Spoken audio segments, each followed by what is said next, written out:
Hello mga kapatid! Happy Easter! Yes! Nagkasama-sama tayong muli. Okay, dito sa FB Live. Okay, last time kasi Zoom tayo, medyo nawawala, no? Naglalag. Pero thank God dito sa FB Live, wow, tuloy-tuloy tayo. Amen! Okay, so muli binabati ko ang mga kapatid natin dyan sa BGMP.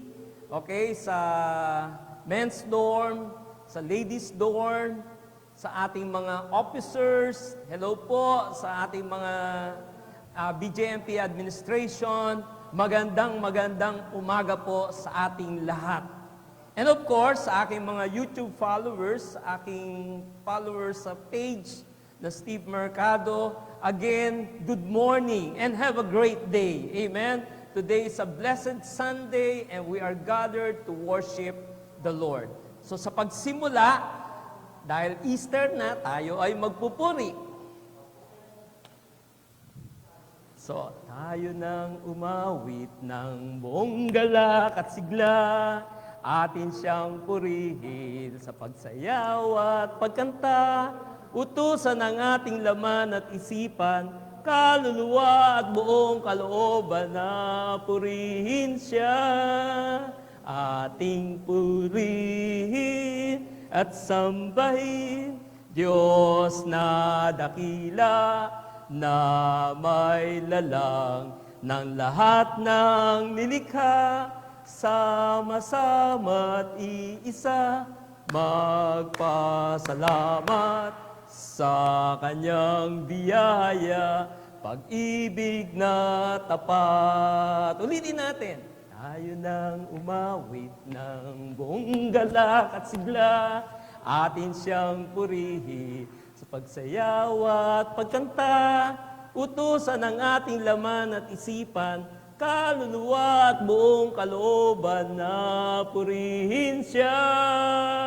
Ating purihin, sambahin, Diyos na dakila, na may lalang ng lahat ng nilikha, sama-sama at iisa, magpasalamat sa kanyang biyaya, pag-ibig na tapat, ating purihin, sambahin, Diyos na dakila, na may lalang ng lahat ng nilikha, sama-sama at iisa, magpasalamat sa kanyang biyaya, pag-ibig na tapat, sa kanyang biyaya, pag-ibig na tapat. Sa kanyang biyaya, buwelo na, pag-ibig na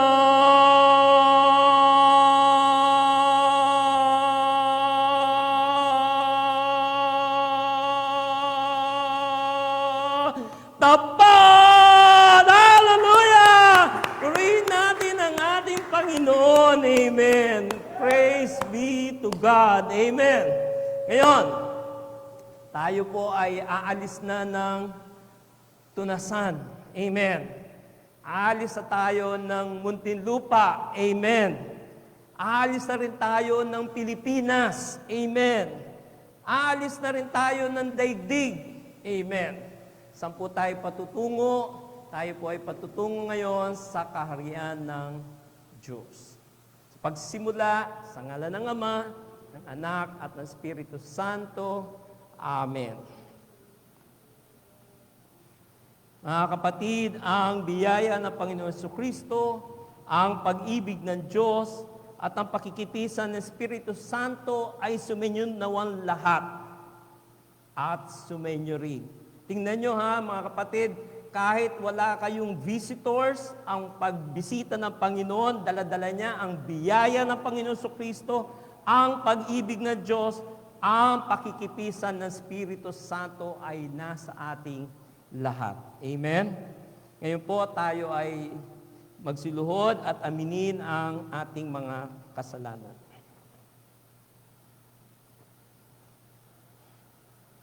Sabay-sabay, inaamin ko sa makapangyarihang Diyos at sa inyo mga kapatid, na lubha ako nagkasala sa isip, sa salita at sa gawa, at sa aking pagkukulang.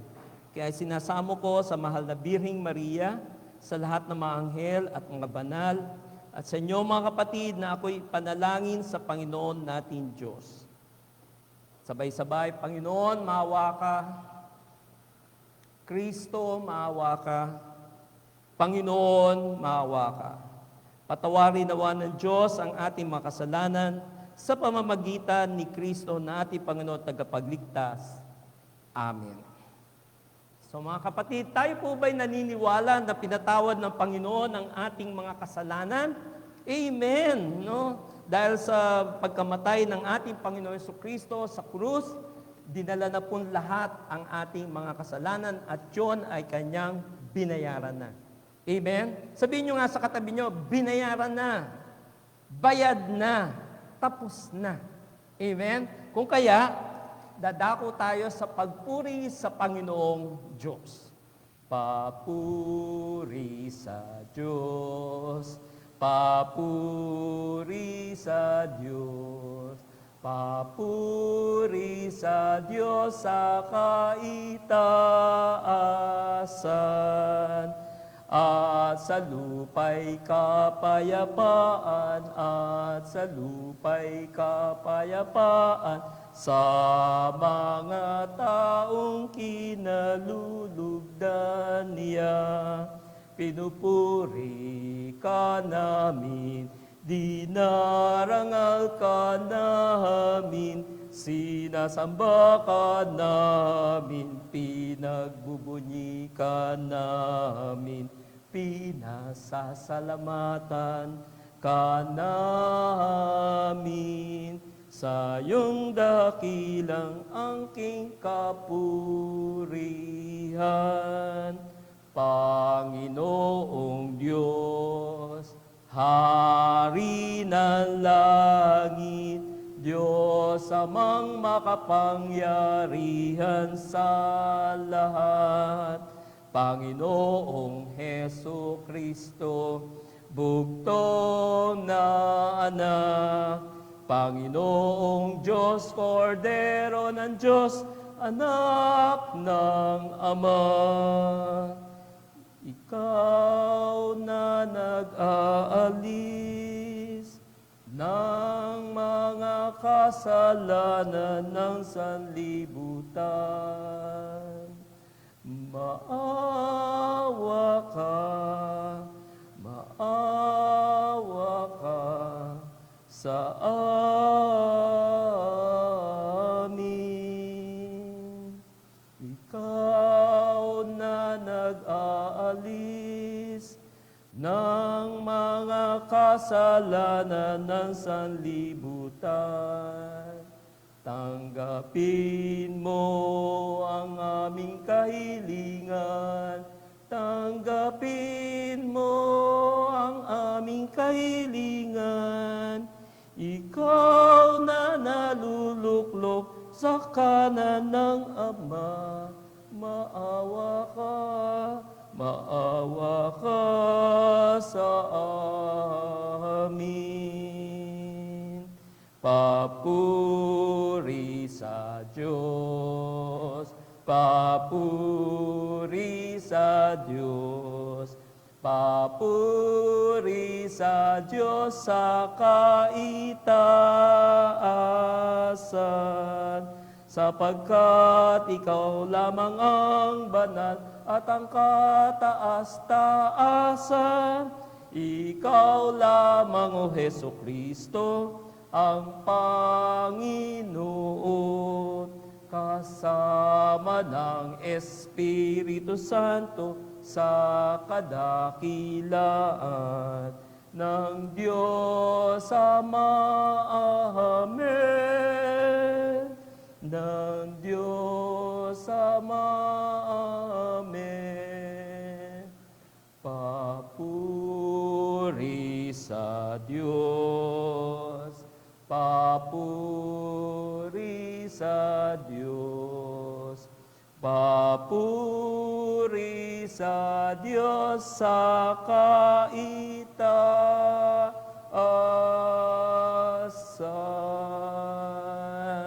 Purihin natin ang Panginoon. Hallelujah! Tunay na tayo ay nagpupuri at nagpapasalamat dahil tayo tinipon ng Panginoon Diyos sa Kanya kaharian. Ngayon po, para sa pagbasa ng mabuting balita, ito po ay hango sa John chapter 20, beginning with verse 19 to 31. Now, when it was evening on that day, the first day of the week, and when the doors were shut, where the disciples were together due to fear of the Jews, Jesus came and stood in their midst and said to them, "Peace be to you." And when he had said this, he showed them both his hands and his side. The disciples then rejoiced when they saw the Lord. So Jesus said to them again, "Peace be to you. Just as the Father has sent me, I also send you." And when he had said this, he breathed on them and said to them, "Receive the Holy Spirit. If you forgive the sins of any, their sins have been forgiven them. If you retain the sins of any, they have been retained." But Thomas, one of the 12, was called Didymus, was not with them when Jesus came. So the other disciples were saying to him, "We have seen the Lord."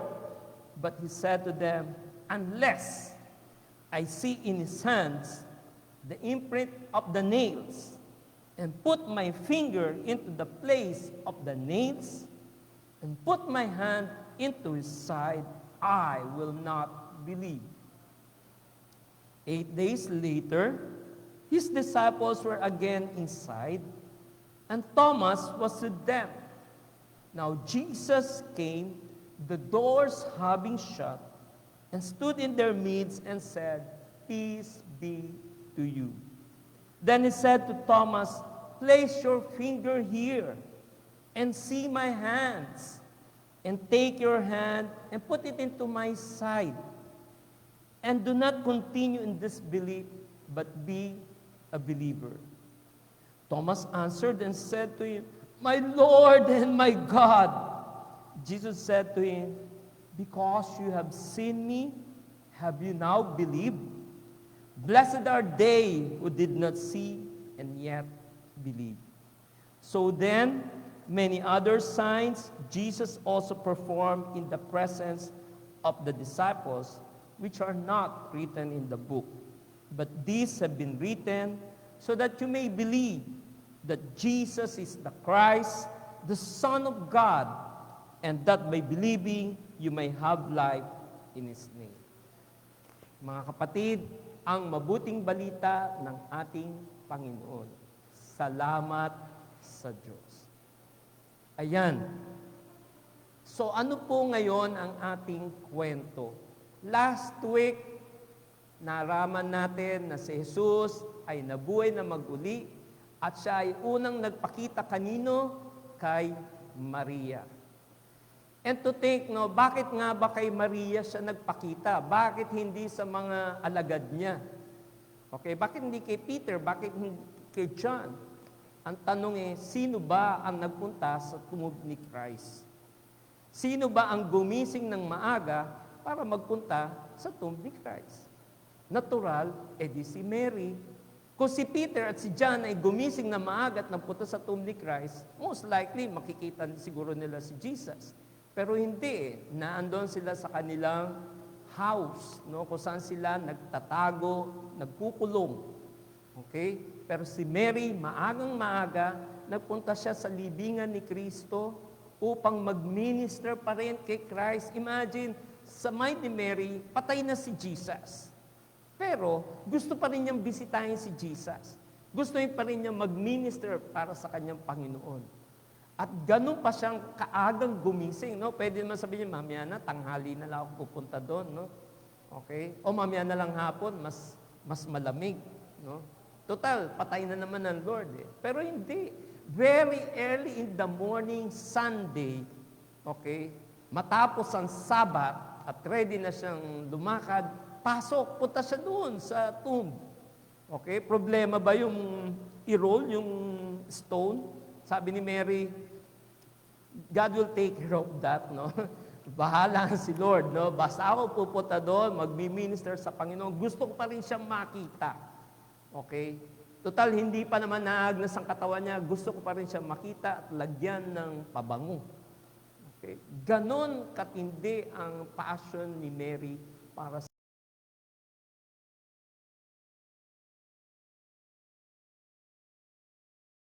unang nagpakita ang risen Christ. Imagine mula sa pagkamatay, pagkabuhay na mag-uli, ang kauna-unang nakakita sa kanya ay si Mary. Okay? God has blessed her passion. No? Yung paggasig niya, makita pa rin ng Panginoon. Okay, kahit at the back of her mind, patay na si Lord. Thank God, sa kanya unang pinakita Panginoon, Mary, buhay ako. At sabi mo sa mga disciples, nabuhay ako. Okay?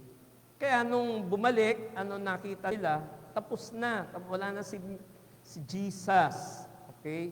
Nung sumunod si John, si Peter, ang nakita na lang ay yung folded towel na siya pinag-usapan natin last Sunday. Okay, folded towel kasi ibig sabihin nun, tapos na. Mission accomplished. Kasi gaya nga sinabi ko, si Kristo, karpintero siya. Okay, at ang mga kagawian ng mga karpintero, kapag tapos na yung pinapagawa mo sa kanila, kung wala ka para bayaran yung pinagawa mo, iiwan na lang nila yung towel nila. Para sabihin, Sir, tapos na po ang pinapagawa niyong mesa. Sir, tapos na po pinapagawa niyong cabinet. Okay? Sir, tapos na po yung bahay. Kaya yung ay nasa bubong ng bahay yung towel. Joke lang, no? Pero ang po doon is, yung folded towel, ang significance noon is mission accomplished. Tapos na, naganap na, nagawa na ni Christ ang dapat niyang gawin. Binayaran na niya ang ating mga kasalanan. Amen. Yun na yun, tapos na. Hindi na natin kailangan bayaran na ating mga kasalanan.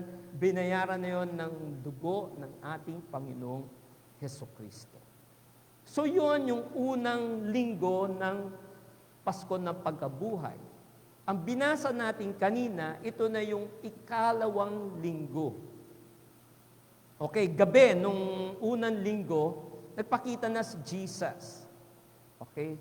At ano ang sinabi ni John? Ang mga disciples ay nasa isang lugar, isang bahay, okay? Nakapinid ang pinto. Okay? Kailangan emphasize ni John yun, no, na doors were shut. Bakit? Ano ba ang sitwasyon ng mga disciples noon? Meron din silang lockdown nung panahon na yon. Okay? At tagong-tago sila. Bakit? Hindi sila pwedeng lumabas. Bawal lumabas. Sabi nga ni Kim Chu, no? Bawal lumabas. Bakit? Kasi pwede silang usigin ng mga high priest. At sabi, kayo ang mga disciples ni Christ, ipako din kayo sa krus. Okay? Pwede rin dalhin sila kay Pontius Pilate, no? So, nandun yung matinding takot ng mga disciples. Okay? So, ang description ni John, nakapinid ang pinto, pero, para ipakita lalo ang kapangyarihan natin, Panginoong Hesus, dumating ang Panginoong Hesus. May nagbukas ba ng pinto sa kanya? Wala. Sarado nga kandado nga paano pumasok ang Panginoon? Yon ang kapangyarihan ng ating Panginoong Hesus. Tumagos na siya sa pintuan. Okay? Kaya nga gustong emphasize ni John. Iba na tong si Hesukristo na nababasa nyo. Okay? Matapos siyang mamatay, pagkabuhay niya, ibang Kristo na. Ibang katawan na rin ang meron kay Christ. No? Na pwede siyang tumagos sa anumang mga solid, sa mga walls, mga pinto. Okay? At bago pa matakot ang mga disciples, kasi takot na sila, ano ang sabi ng Panginoon Jesus? Peace be with you. Kapayapaan ang sumasa inyo. Napaka-comforting po yun no, na marinig mo sa Panginoong Hesus. Ang unang salitang binitawan niyang pagbati ay kapayapaan. Alam ng Panginoon kung ano ang pinagdadaanan ng kanyang mga disciples. Kaya sila naka-lockdown.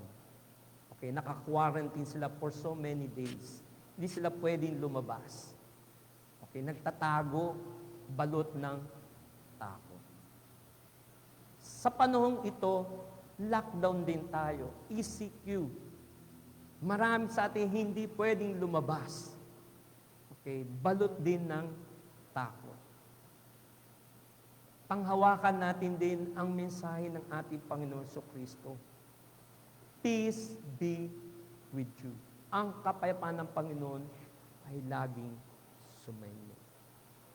Kung kaya, mga kapatid, kahit sa misa, ito at paulit-ulit nating ginagawa kapag tayo nagmimisa. Merong portion na sasabihin na ang kapayapaan ng Panginoon ay laging sumanyo at tayo naman magsitugon ng at sumainyo rin. So sabihin, magbatian tayo ng kapayapaan sa isa't isa. Hanggang doon lang ba yun? Hindi. Kasi dapat malaman natin na kapag ginagawa natin yun, alalahanin natin na yun ang kauna-unahang sinabi ng ating Panginoong Hesukristo nung muli siyang nabuhay. Okay? Para paalala sa atin na buhay ang ating Panginoon. Kaya dapat meron tayong kapayapaan sa isa't isa. Meron tayong kapayapaan sa ating puso, meron tayong kapayapaan sa ating isipan. Bakit? Kasi yung unang binanggit ng ating Panginoon nung siya ay muling nabuhay at yun ang bati niya sa kanyang mga disciples na takot, na may bagabag, okay? Na balisa, okay? Na talagang hindi nila alam kung anong gagawin nila. Pero anong solusyon ng ating Panginoon Jesus? Ang sabihin, ang kapayapaan ng Panginoon ay laging sumainyo. Sa atin, dyan, sa BGMP, meron din kung anumang pwedeng sitwasyon o suliranin tayo na bumabagabag sa atin. Matagal na tayo naka-lockdown, no? Matagal na tayo na andyan na hindi nakakalabas. Okay? Pero, ganun pa rin ang mensahe ng Panginoon. Kapayapaan. Peace. Okay? At damayin natin ang kapayapaang iyon, lalo na sa araw na to. Okay? Kung kailan pinapala ng Panginoon na tayo ay binibigyan niya ng kapayapaan sa ating mga puso. Ngayon, anong ginawa ni Jesus? Pinakita niya ang kanyang mga sugat. Tingnan niyo ang aking kamay. Tingnan niyo ang aking tagiliran. Di ba? May mga sugat. Okay? Kitang-kita nila. Bakit ginawa ng Panginoon Jesus yun? Para ipakita na siya nga ay namatay, pero nabuhay mag-uli. Nagkataon, ng panahon yun, ay wala si Tomas. Si Mang Tomas, no? Gumagawa siguro ng sarsa ng lechon, kaya wala siya. Pero wala siya at that time. Okay? Eh, nagkwento mga disciples, alam mo ba, nakita na namin ang Lord. Okay? Nagpakita na siya. Ano sabi ni Mang Tomas? Hanggat hindi ko nakikita ang mga sugat sa kanyang mga kamay at sa kanyang tagiliran, hindi ako maniniwala. Si Tomas, to see is to believe. No? So, ano ginawa niya? Hindi pa rin siya naniwala. No? Siya na lamang ang disciples na hindi naniwala na si Kristo ay nabuhay na muli. Ngayon, pagkatapos ng 1 linggo, ito na yon, yung ikalawang linggo, matapos mabuhay ang Panginoon Jesus, nagpakita uli si Jesus. At nagkataon, nandun na si Tomas. Bati uli ng Panginoon, kapayapaan, peace be with you. Tapos, eto nang magandang istorya. nilapitan ni Jesus si Tomas. Tomas, tingnan mo ang kamay ko. Di ba may sugat? Hawakan mo. Ilagay mo yung daliri mo dyan sa sugat ko. Okay? Tingnan mo yung tagiliran ko. Ayan, kapain mo. Andyan yung sugat. At doon, napaluhod na lang si Tomas, my Lord and my God. Sa pagkakatong yun, doon lamang naniwala talaga si Tomas na buhay nga ang Panginoon. Ano sabi ni Jesus? Kailan ka pa maniniwala, Tomas? Naniwala ka kasi nakita mo. Ito, magandang hugot natin, mga kapatid. Ano sabi? Blessed are they who believe even though they do not see. Okay? Pinagpala ang mga naniniwala kahit hindi nila nakikita. Okay? So ito ay taliwas no sa to see is to believe. Okay? Tayo to believe even if we do not see. Amen? Naniwala tayo na namatay ang ating Panginoon Jesucristo kahit hindi talaga natin nakita. Amen? Naniwala tayo na pinatawad ng Panginoon ang ating mga kasalanan kahit hindi natin ito naramdaman. Meron tayong pananampalataya. At ito matutunan natin kay Tomas. No, hindi natin kailangan makita para maniwala. Okay? Panghawakan natin na dapat mayroon tayong pananampalataya na kahit hindi natin nakikita, maniniwala ako. Halimbawa, mga kapatid, tayo dasal ng dasal. No? Dasal na dasal na tayo ay sana lumaya. Tatanungin ko kayo, kumusta na kayo? Eto po, Father, nandito pa rin kami. Oops! Pag ganun ang sagot natin, parang it seems walang ginagawa ang Panginoon. Tandaan natin, nung nanalangin tayo, kumikilos na ang kamay ng Diyos. Bagamat hindi natin nakikita, bagamat hindi natin nararamdaman, maniwala tayo na meron ng ginagawa ang Diyos para sa ating mga kalayaan. Amen, mga kapatid? Amen? Okay. Kasi natatandaan ko, just this week, no, may kinumusta ako na ang tatay niya ay nasa ospital. Tinanong ko siya, kumusta na ang tatay mo? Ganun pa rin po. So right then and there, the Lord spoke to me na sabihin mo sa kanya na hindi ganun din lang po. Okay, sabihin mo na meron akong ginagawa. Matapos kayong magdasal, o bago pa kayo magdasal, meron na akong ginagawa. At yun ang paniniwala na kahit hindi pa natin nakikita, kahit hindi pa natin nararamdaman, kahit wala pa talagang ebidensya, maniniwala pa rin tayo. Amen? So marami na tayong pinanalangin, marami na tayong mga danays, isip natin, nananalangin pa rin ako. Oops! May mabuti akong balita, no? Ang isang kasama nating PDL dyan, okay? Nabalitaan ko na lang, yung asawa niya, lumaya na at nakapiling na ang kanyang mga anak. And I remember, every time na ako pupunta dyan sa BJMP noon, no? Bago ako umuwi, magdadasal kami nung kasamang yon. Sa Kristan natin, si Mark, no? Nagdadasal kami na ang kalayaan. Nakakatuwa nga si Mark, ang pinagdadasal lagi niya, kalayaan ng kanyang misis.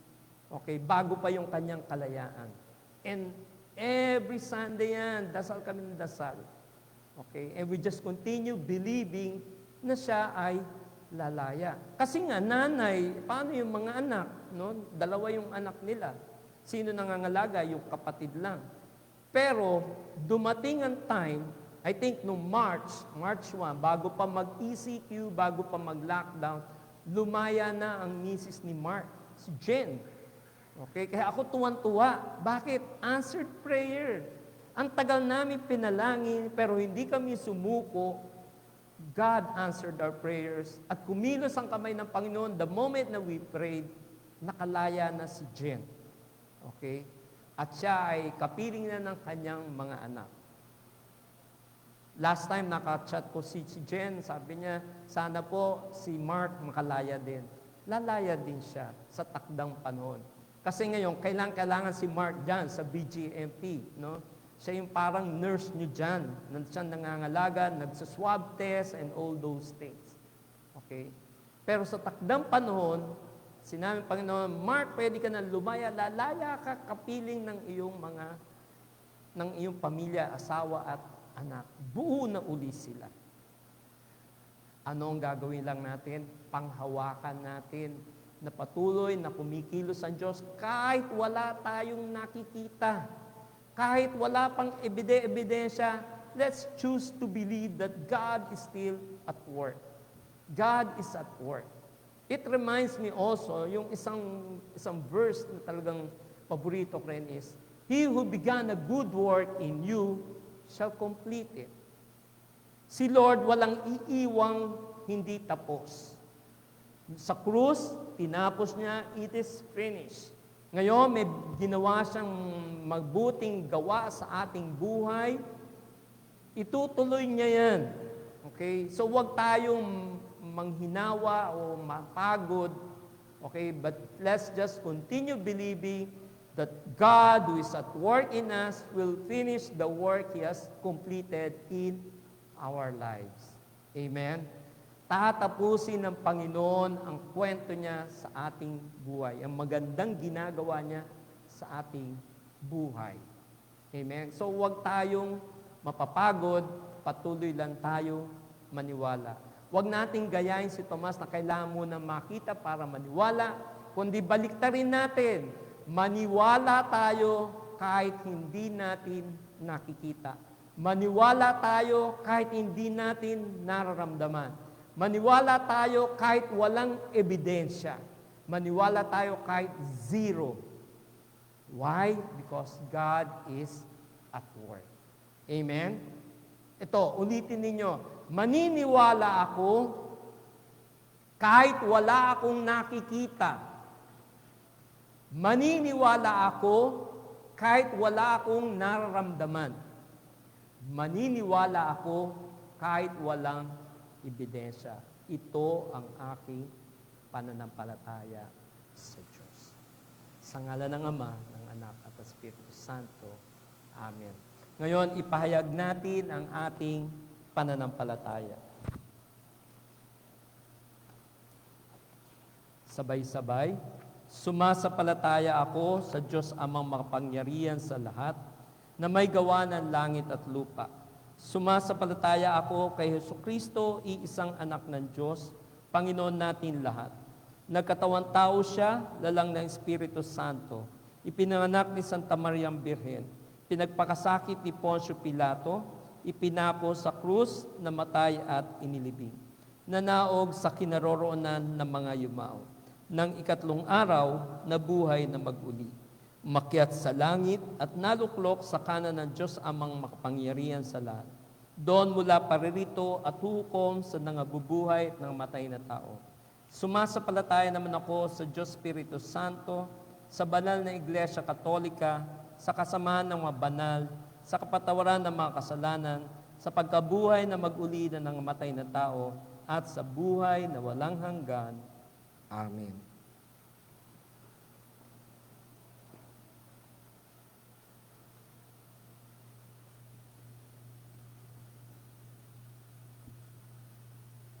Give thanks with a grateful heart. Give thanks to the Holy One. Give thanks because He's given Jesus Christ, His Son. Give thanks with a grateful heart. Give thanks to the Holy One. Give thanks because He's given Jesus Christ, His Son. And now let the weak say, I am strong. Let the poor say, I am rich, because of what the Lord has done for us. And now let the weak say, I am strong. Let the poor say, I am rich, because of what the Lord has done for us. Give thanks. Ngayon, sabay-sabay nating awitin ang panalangin tinuro sa atin ng ating Panginoong Hesus, ang Ama namin. Ama namin, sumasalangit ka, sambahin ang ngalan mo. Mapasa amin ang kaharian mo, sundin ang loob mo. Dito sa lupa para ng sa langit, bigyan mo po kami ngayon ng aming kakanin sa araw-araw, at patawarin mo kami sa aming mga sala, para ng pagpapatawad namin sa nagkakasala sa amin. At huwag mo kaming ipahintulot sa tukso, at iadya mo kami sa lahat ng masama. Hinihiling namin iadya kami sa lahat ng masama, pagkalooban ng kapayapaan araw-araw, iligtas sa kasamaan at ilayo sa tanang kapamakan, samantalang hinintay namin ang pagpapahayag ng tagapagligtas namin si Hesukristo. Sapagkat sa iyo nagmumula ang kaharian, ang kapangyarihan at ang kalwalhatian, magpasawalang hanggan. Amen. Ito na, Panginoong Hesukristo, sinabi mo sa iyong mga apostol, kapayapaan ang ibinibigay ko sa inyo, ang aking kapayapaan ay pinagkakaloob ko sa inyo. Tunghayan mo ang aming pananampalataya at huwag ang aming pagkakasala. Pagkalooban mo kami ng kapayapaan at pagkakaisa ayon sa iyong kalooban, kasama ng Espiritu Santo, magpasawalang hanggan. Amen.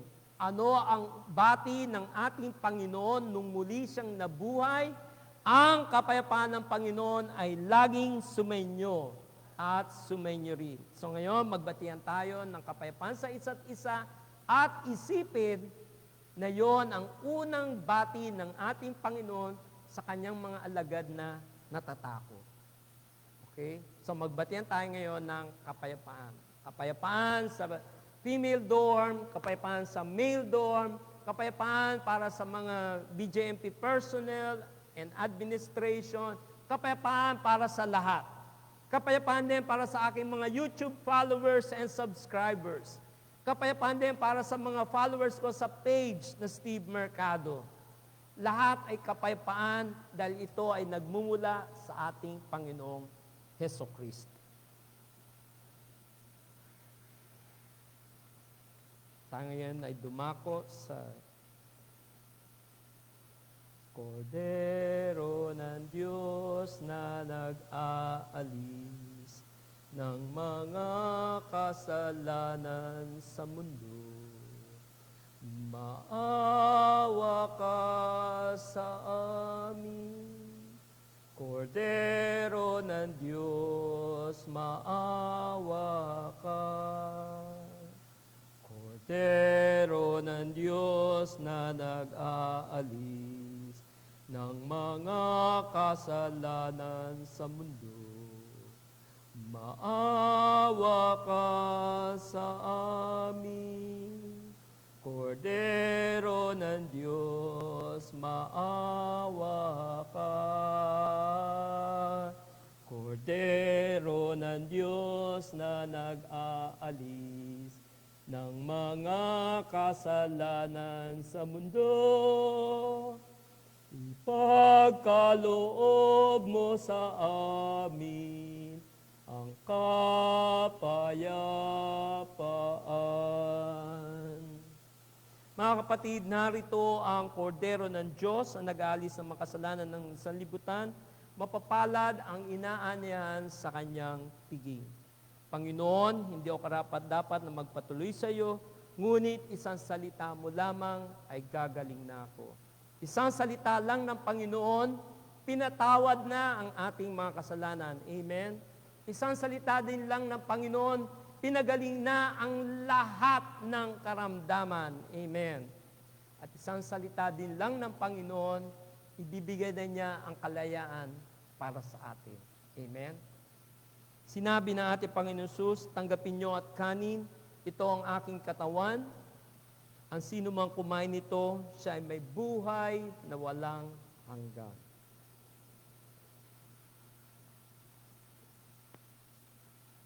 Gayon din, sinabi niya, tanggapin niyo at inumin, ito ang aking dugo, ang sino mang uminom nito, siya ay may buhay na walang hanggan.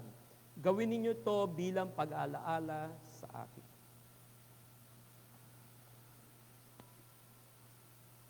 Ngayon, sa ating mga kapatid na nandyan, tayo po ay manalangin, dahil alam po natin, sa sitwasyon natin na hindi pa natin tayo tumanggap ng pisikal na sakramento ng komunyon. Tayo manalangin sa ngalan ng Ama, ng Anak, at Espiritu Santo.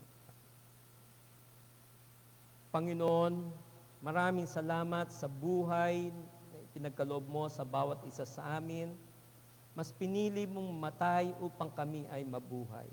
Binigay mo ang iyong dugo, ibinigay mo ang iyong katawan, upang ito'y dapat naming tanggapin. Sa pamagitan nito, Panginoon, kami magkakaroon ng buhay na walang hanggan. Sa pagkakataong ito, alam nyo, Panginoon, na hindi namin kayang tumanggap ng pisikal na sakramento ng komunyon dahil sa sitwasyon. Pero hindi po ito ang titigil sa amin upang manampalataya at tanggapin ka sa aming mga buhay. Maraming salamat sa dakilang kaloob mo sa aming mga buhay, ang iyong dugo at katawan.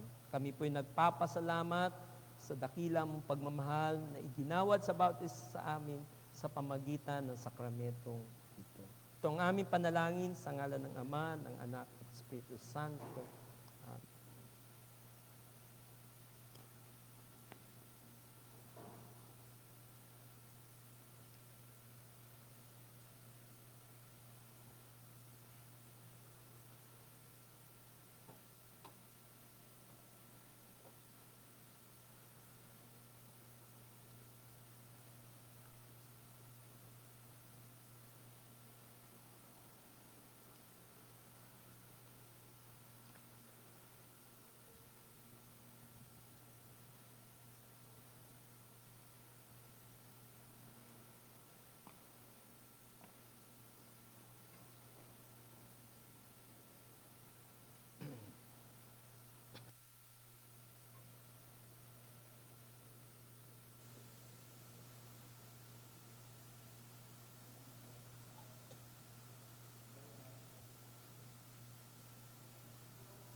Because He lives, I can face tomorrow. Because He lives, all fear is gone. Because I know He holds the future. And life is worth a living just because He lives. And because He lives, I can face tomorrow. Because He lives, all fear is gone. Because I know He holds the future, and life is worth a living just because He lives. Ulitin natin. Because He lives, I can face tomorrow. Because He lives, all fear is gone. Because I know He holds my future, and life is worth a living just because He lives. One last time. Because He lives, I can face tomorrow. I can face tomorrow. Because He lives. Because He lives. All fear is gone. All fear is gone. Because I know. Because I know. He holds my future. He holds my future. And life is worth a living just because He lives. Palakpan natin ang Panginoon. Thank you, Lord. Praise you, Jesus. Tayo po ngayon ay manalangin. Panginoong Jesus, binigay mo na sa amin ang iyong katawan at dugo. Naway palakasin kami para sa buhay ngayon at makamtan ang kaharian ng Diyos magpasawalang hanggan. Amen.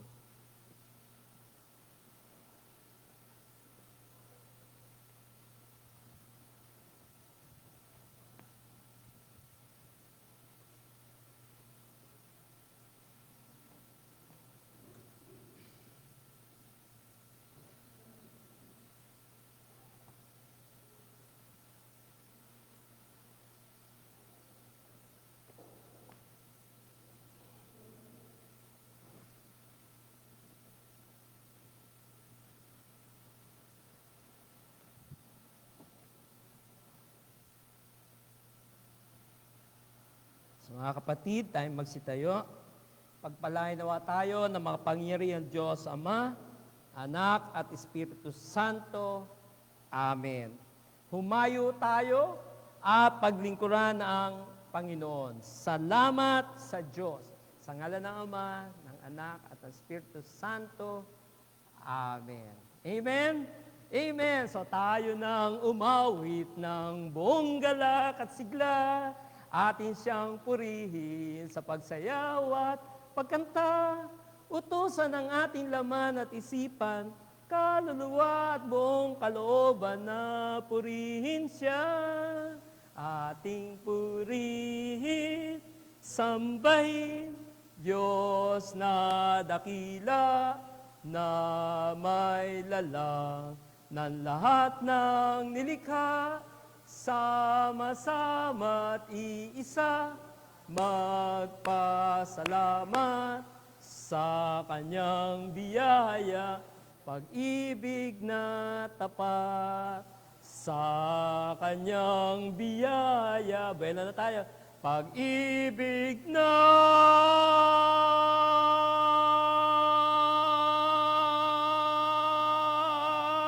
tapat. Panginoon. Amen. So tayo magkikita-kita uli sa Biyernes, alas 11 para sa ating Bible study. Thank you and have a great day.